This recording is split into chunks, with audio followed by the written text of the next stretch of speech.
फरमान रात के 2:30 बजे अकेला था और 3 लोगों से लड़ा और जीत भी गया। फरमान हमारी सोसाइटी के बाहर नारियल पानी बेचता है। ये जो स्क्रीन पर जो वीडियो चल रहा है ये है फरमान, और 3-4 साल हो गए यहाँ पर ये नारियल पानी बेचता है। अभी 1-1.5 साल पहले की ये बात है। रात में फरमान सोया हुआ था। वैसे फरमान कभी कभी अंदर भी चला जाता है, पार्क में एक घर बना हुआ है वहाँ भी सोने चला जाता है। वहाँ के केयर टेकर के साथ अच्छी जान पहचान है फरमान की, सबसे ही अच्छे से व्यवहार करता है ये। यहाँ पे आसपास 99% से भी ज़्यादा हिंदू हैं, 99.5% कह सकते हैं हिंदू हैं, और शायद ही यहाँ पे कोई आसपास भाईजान है। अकेला यहाँ पे रहता है, 3-4 साल से पैसा कमा रहा है, मेहनत कर रहा है, पैसा कमा रहा है। मुझे फरमान से कोई शिकायत नहीं है, पर मैं जो कहना चाह रही हूँ ना वो मैं उसके लिए ये बात बताना ज़रूरी है कि फरमान बहुत ज़्यादा बहादुर नहीं है दिखने में, कोई जिम नहीं जाता, कोई कुछ नहीं करता, लेकिन 3 लोगों से वो रात के 2:30 बजे जब वो सो रहा था तब उस पर 3 लड़के अटैक करते हैं उसका मोबाइल छीनने के लिए, और वो उनके पीछे भागता है। यहाँ से कम 20-25 कदम दूर जा कर के जो ये सोसाइटी जहाँ पे ये है वहाँ से सोसाइटी का गेट 25-30 कदम दूर है।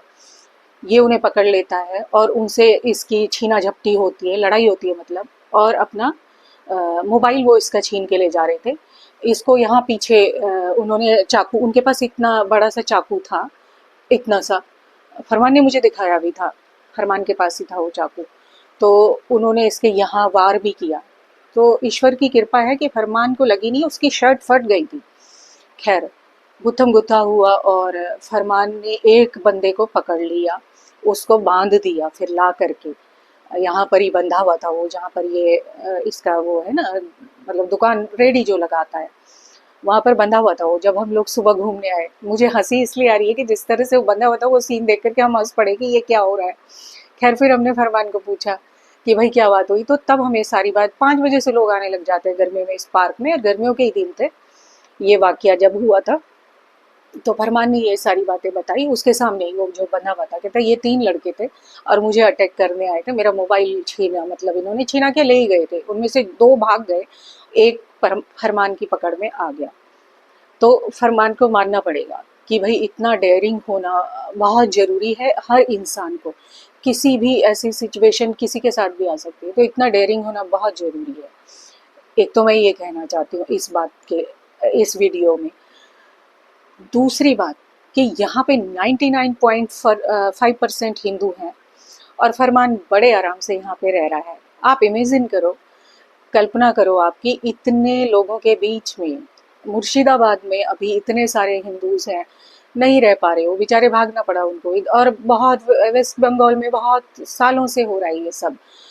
ममता दीदी जब से ममता लुटाने लगी है, बहुत सालों से हिंदू मर रहे हैं। हम कश्मीर से भागे, हम पाकिस्तान से भागे, हम बांग्लादेश से भागे, हमारी हिस्ट्री है, हम भागते रहते हैं, हमें लोग मारते हैं। और एक वो जिसको एक सो कॉल्ड कांग्रेस पार्टी है, 70 साल से सत्ता में थी, और उनके एक साहबजादे हैं, उनको कुछ सो कॉल्ड जो हिंदू नाम है उनका, वैसे उन्हें लोग सेकुलर भी कहते हैं, वो लोग उन्हें प्रधानमंत्री बनाना चाहते हैं।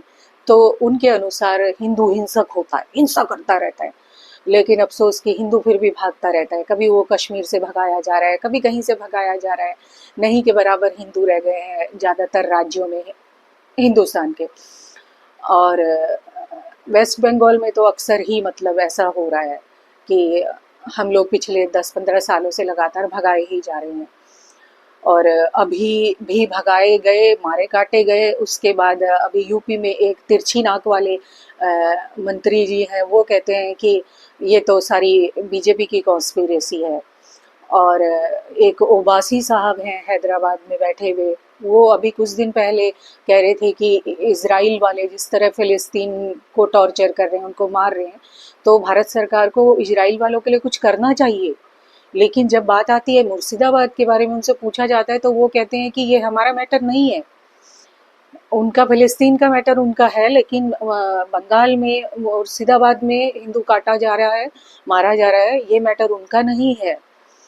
और वो एक मैडम हैं, मुफ्ती जी मुफ्त में हैं, एक इधर ही कश्मीर में, उनकी एक साहिबा अभी पैदा हुई है, बेटी उनकी पैदा होकर राजनीति में पैदा हुई है, वो भी कहती है कि हिंदू हिंसक होता है। तो ये सारे लोग कहते हैं हिंदू हिंसक होता है, लेकिन अफसोस कि उसके बाद भी हिंदू भाग क्यों रहा है। इस बात में मैं सोचती रहती हूँ अक्सर कि कहाँ गलती रह गई। तो गलती यही रह गई कि हम फरमान की तरह नहीं है भाई। हम लोग चल लेते किनारे, पुलिस के भरोसे रहते हैं। फरमान अकेला लड़ा और वो जीत गया, पहले ही वो जीत गया था कि उसने एक बंदे को पकड़ लिया। उसके बाद क्या हुआ वो मैं बताती हूँ अभी। पर मैं उससे पहले ये बताना चाहती हूँ कि हमारा ऐसे कब तक चलेगा। हम इतने महंगे महंगे मकान खरीद रहे हैं, महंगी महंगी शादियाँ करते हैं, बैंक बैलेंस सब कुछ जमा करते हैं, वो किस लिए? एक ही झटके में तो हम मारे जाते हैं। हम अपना सेल्फ डिफेंस के लिए कुछ करते ही नहीं है, कुछ सीखते ही नहीं है। हम कहते हैं कि सारा विश्व हमारा परिवार है, पर कहाँ है परिवार? और अगर नहीं है तो हमें तैयार तो होना पड़ेगा ना। हम सरकार के भरोसे तब तक तो बिल्कुल भी नहीं रह सकते कि जब तक जो सरकार अभी है भी वो भी पूर्ण बहुमत से नहीं बनी होती है। क्योंकि जब तक पूर्ण बहुमत वाली सरकार नहीं होती वो अपने आप कठोर फैसले ले ही नहीं सकती। पहली बात यह है, सरकार से ऊपर भी एक सुप्रीम कोर्टा है, वो तो कभी भी हिंदूज के फेवर में वो कभी भी कोई डिसीजन देता ही नहीं है। उसके बहुत सारे कारण हैं, वो उन कारणों पर भी मैं कभी बात करूंगी। फिलहाल तो यही अभी मैं देख रही थी, न्यूज सुन रही थी, उस सुप्रीम कोर्ट ने ये कहा है वक्फ जिसपे इतना वक्फ संशोधन बिल पे जिसपे इतने दिनों से मारे काटे जा रहे हैं वेस्ट बंगाल में लोग, तो जबकि बहुत सारे भाईजान लोगों का ही कहना है कि उस वक्फ ने किया क्या आज तक। उसने जो अमीर जो भाईजान है उन्हीं का तो फायदा करवाया है। किसी गरीब बेवा की शादी करवाई, कोई हॉस्पिटल उन्होंने खोला है, कोई स्कूल खोला है, किसी भी वो ऐसे हमारे जो कम्युनिटी है उसके धर्म गुरु को वो कोई वो देते हैं, पगार देते हैं, वो सारा सरकार के खाते से दिया जाता है।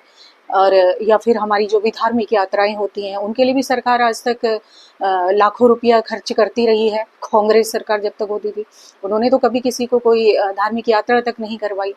तो उन लोगों का खुद ही कहना है। लेकिन उस बिल के नाम पर मुर्शिदाबाद में हजारों हिंदू अभी मारे काटे गए। उन्हें अपने ही देश में उन्हें शरणार्थी होकर के रहना पड़ रहा है। मालदा में उनके घर बर्बाद हो गए, उनका मुश्किल से जोड़ा हुआ सामान दुकानें सब बर्बाद हो गए, उनके वाहन बर्बाद हो गए, चुन चुन के उनको मारा गया। नागपुर में भी अभी मारा गया था। तो ऐसे हम मारे जा रहे हैं। हम क्यों मारे जा रहे हैं उसका कारण सरकारें तो हैं, इसमें कोई दो राय नहीं, लेकिन हम भी हैं। हम फरमान की तरफ ब्रेव क्यों नहीं होते भाई?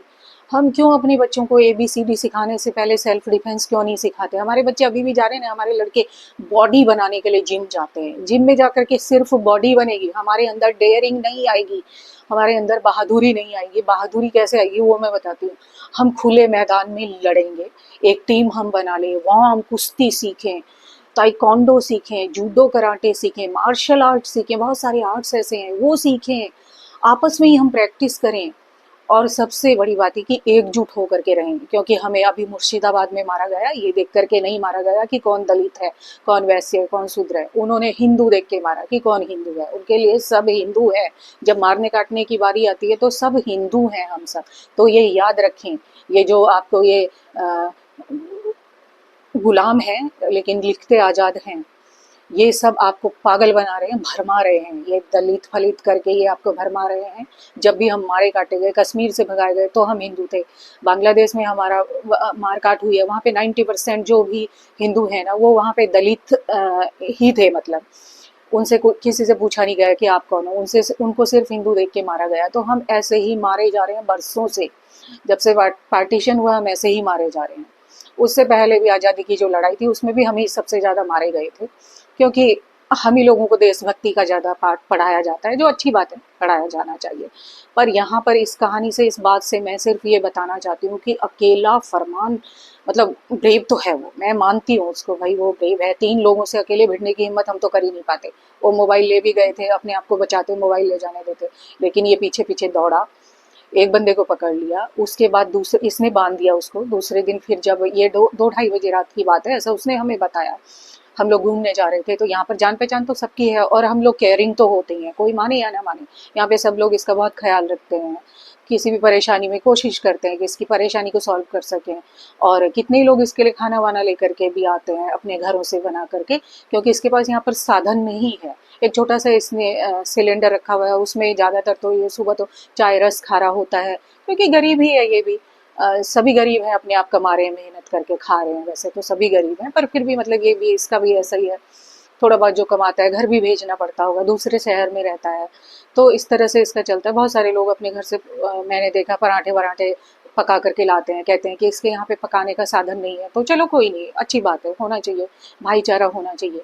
लेकिन वो भाईचारा किस कीमत पर होता है वो सब तो छोड़ देते हैं, लेकिन वो चारा हम ही बनते हैं अक्सर। क्यों बनते हैं उस पर मैं बात करूँगी, उसके कारण बहुत सारे हैं, लेकिन सबसे बड़ा कारण ये है कि हम ABCD सीखते हैं, हम अच्छी महंगी शादियाँ करना सीखते हैं, महंगे कपड़े पहनना सीखते हैं और पहनते हैं, खूब बैंक बैलेंस इकट्ठा करते हैं। सेल्फ डिफेंस के लिए हम कुछ भी नहीं करते, कुछ भी नहीं सीखते।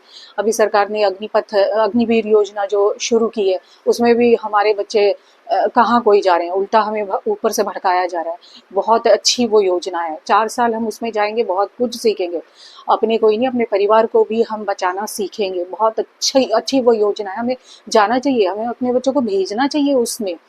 और अगर हम उसमें नहीं भी भेज रहे तो सेल्फ डिफेंस के लिए बहुत कुछ सिखाना चाहिए। जिम आपको सिर्फ बॉडी बनाना सिखा सकता है, आपकी बॉडी देखने में सुडौल हो सकती है, आपको डेयरिंग, आपको निर्भय होना, आपको बहादुर होना जिम बिल्कुल भी नहीं सिखा सकता, ये मैं दोबारा से कह रही हूँ।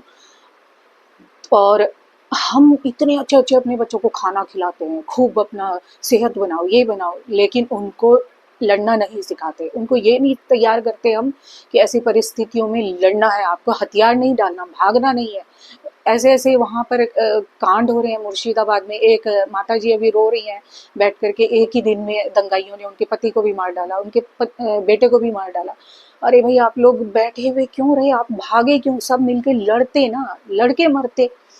तो ये चीज मैं कहना चाहती हूँ, आपके लिए कोई भी कुछ नहीं करेगा, पहले तो कभी किसी ने किया ही नहीं। अब जो सरकार प्रेजेंट गवर्नमेंट है वो इतनी आराम से कर भी नहीं सकती, क्योंकि बहुमत से तो जीती नहीं है सरकार, समझौतों की सरकार है, मिली जुली सरकार है। दूसरा जो दोगला सुप्रीम कोर्ट हमारे यहाँ है, उस पर भी कभी बात करेंगे। अभी फिलहाल मैं न्यूज़ देख रही थी, तो उसमें सुप्रीम कोर्ट ने कहा है कि अभी उसके फेवर में, वक्फ बिल के फेवर में, कि जो पुरानी ज़मीनें हैं उनके कागज़ कहाँ से आएंगे। जबकि इसी कोर्ट ने कहा था, जब राम जन्मभूमि का जो मैटर था उसके बारे में कहा था कि राम के होने के आप सबूत लेकर के आइए, तब राम के होने के सबूत मांगे गए थे। लेकिन अब जमीनों के कागज भी नहीं मांग सकते, क्योंकि कहाँ से होंगे, इतने पुरानी बात हो गई है ये तो इस तरह का दोगला हमारा सुप्रीम कोर्ट है, तो उससे भी हम कोई उम्मीद रख नहीं सकते।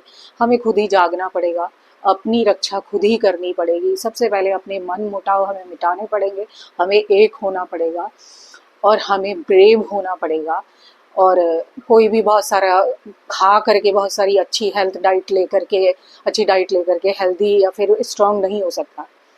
मैं देखती हूँ फरमान को, कुछ नहीं है फरमान की डाइट, कोई ऐसा आराम भी नहीं है, सोने की यहाँ पे क्या व्यवस्था होगी। हाँ, वो अंदर चला जाता है कि अंदर भी, जबकि भाईजान नहीं है वो बंदा, है वो बंदा हिंदू ही है, पर हमें जैसे आदत होती है, वसुधैव कुटुंबकम हमें सिखाया जाता है, हम सबकी हेल्प कर लेते हैं।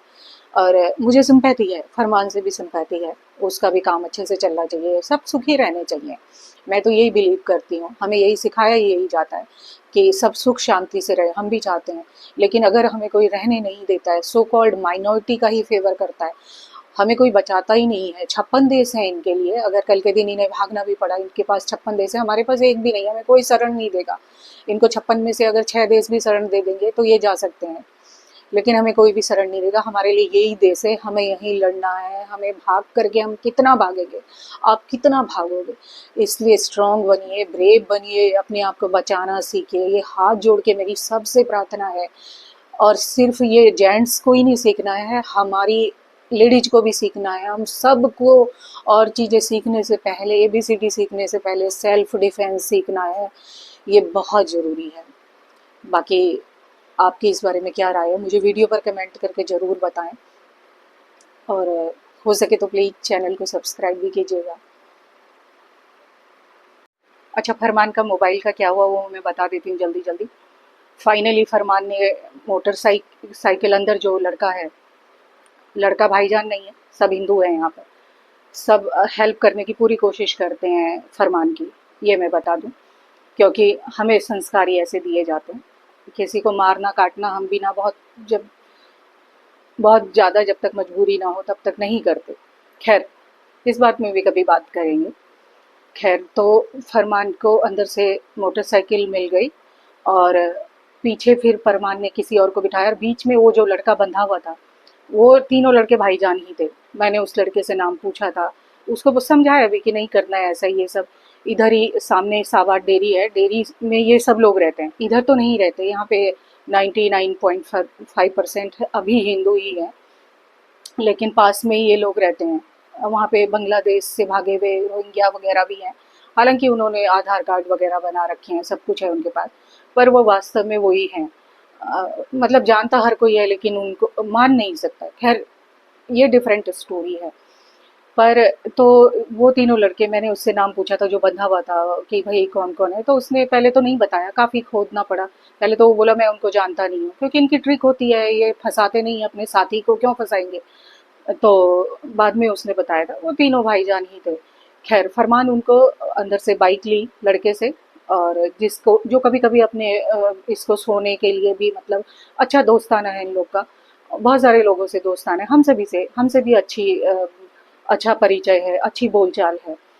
और तो उसकी बाइक लेकर के, पुलिस तो आई नहीं, पुलिस को 1 डेढ़ घंटे तक इंतजार किया, क्योंकि 150 करोड़ हमारे देश की जनसंख्या है, पुलिस वाले किस किस को देखेंगे। आने में टाइम लग रहा था। पुलिस कभी कभी पुलिस इंटेंसली नहीं आती, और कभी कभी आ ही नहीं पाती, क्योंकि लाखों केस हैं पुलिस के पास, किस किस को देखेगी पुलिस। तो पता नहीं क्या बात थी, पर पुलिस 1 डेढ़ घंटे तक नहीं आ पाई। इसने फिर अंदर वाले लड़के से बाइक ली, किसी दूसरे को फिर पीछे बिठाया, उस लड़के को बीच में बिठाया, जो वो चोर था, जो पकड़ा गया था, इसने पकड़ लिया था, उसको बीच में बिठाया, वहीं ले गया थाने में। थाने में पुलिस वालों के पास तो ट्रिक होती है। फिर वो थाने में पुलिस वालों ने इसका मोबाइल पता नहीं कैसे लिया, कैसे नहीं लिया, मैंने इतना तो नहीं पूछा, पर मैंने पूछा था कि मोबाइल मिल गया, तो इसने बताया हाँ, मैं फिर थाने ले गया, पुलिस तो यहाँ आई नहीं, ऐसे ऐसे करके मैं थाने ले गया और मैंने मोबाइल अपना ले लिया। अकेले बंदे ने, यहाँ पे इसकी फैमिली नहीं है, कुछ नहीं है, किसी दूसरे शहर में फैमिली है, बच्चे हैं, सब है, वहाँ यहाँ रहता नहीं है परमानेंट। अकेले बंदे ने अपने दम पे मोबाइल वापस ले लिया। मैं अपने दम पे ही कहूँगी, पुलिस ने सिर्फ इतनी हेल्प की है कि ये पुलिस के सामने एक बंदे को नहीं ले जाता तो पुलिस नहीं ढूंढ पाती इसका मोबाइल। और इसके यहाँ, मतलब उन्होंने जबकि वार भी किया, ये बच गया, लेकिन वार भी किया, ये लड़ा, ये हारा नहीं, ये भागा नहीं। सैल्यूट है भाई इसको, मैं अप्रिसिएट करती हूँ इसको।